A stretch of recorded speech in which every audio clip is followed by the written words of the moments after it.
আসসালামু আলাইকুম। আজকে আমি আপনাদের সাথে ঘরোয়াভাবে একটি ডিম এবং ১ কাপ দুধ দিয়ে ক্যারামেল সহ পুডিংয়ের রেসিপি শেয়ার করছি। প্রথমে ক্যারামেলের জন্য আমি চিনি নিয়েছি, সেটাকে একটা কড়াই নিয়ে নিলাম। কড়াইয়ের ভিতরে চিনিটা দিয়ে দিলাম। এখন এটাকে সুন্দর মতো করে নেড়ে নিচ্ছি। ভালো মতো নেড়ে নিব যেন চিনিটা গলতে থাকে। চিনিটা আস্তে আস্তে গলতে গলতে দেখেন চিনির ভিতরে পানি ভাব ছেড়ে দিয়েছে।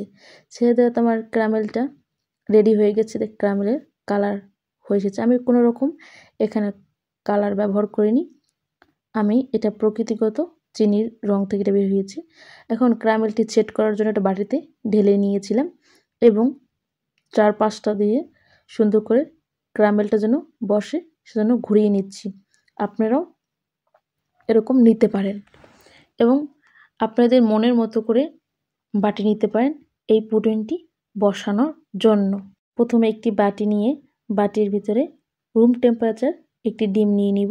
ডিমটি যদি ফ্রিজে থাকে তাহলে আপনারা এটি আগে থেকে বের করে নেবেন। তারপরে ডিমের ভিতরে দিয়ে দিচ্ছি আমি পরিমাণ মতো চিনি। তারপরে এটাকে আমি একটা হ্যান্ড উইক্সের সাহায্যে সুন্দর মতো করে গলিয়ে নিচ্ছি এবং ডিম এবং চিনি সুন্দর মতো গলিয়ে নেওয়ার পরে আমার এই তো গলা শেষ। ডিম এবং চিনি সুন্দর মতো গলিয়ে নিয়েছি। এবার দিয়ে দিব দুধ।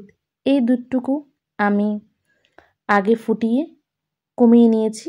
আপনারা আপনাদের মনের মতো করে কমিয়ে বাড়িয়ে নেবেন এবং একেবারে নর্মাল করে নিয়েছিলাম এবং এই দুধের ভিতরে আগে থেকেই আমি এলাচ দিয়ে নিয়েছিলাম যেন ডিমের ঘ্রাণটা না আসে এই পুডিংয়ে থেকে। আপনারাও আপনাদের মতো করে নেবেন। আমার এই দুধে ডিম একসাথে মিক্স করা শেষ। তারপরে আমি এটি সুন্দর করে একটা ছাঁকনি দিয়ে ছেঁকে নিচ্ছি। এই কারণে ছেঁকে নিব যেহেতু আমার এই পুডিংটা যদি স্মুথ হয় ভালো মতো, যে ছেঁকে নেওয়া শেষ তখন একটা পাতিল আমি অনেক আগ থেকেই চুলে বসিয়ে রেখেছিলাম। তারপরে এর উপরে টিস্যু দিয়ে দিলাম কারণ এই যে আমার পানিটা যেন ভালো মতো বাটিতে লাগে। তারপর সুন্দর মতো করে এটা ঢেকে দিলাম। ঢেকে দেওয়ার পরে ঠিক 10 মিনিট পর আমি এটাকে উঠিয়ে দেখব। এই তো দেখেন ঢাকনা উঠিয়ে দেখছি কীরকম হয়েছে। তারপরে দেখেন আমার পুডিংটা কত সুন্দরভাবে সেট হয়েছিল। তারপরে আমি একটি প্লেটের উপর করে সুন্দর মতো করে পুডিংয়ের বাটিটা ঢেলে নিয়েছি। দেখতেই পাচ্ছেন আমার পুডিংয়ের কালারটা বের হয়ে এসেছে। এখন আমি এটা উঠিয়ে নেব, দেখব কীরকম। মাশাআল্লাহ, আমি নিজ থেকে বলবো আমার জীবনের প্রথম অনেকগুলো পুডিং বানিয়েছি কিন্তু এটা হচ্ছে সবথেকে বেস্ট পুডিং।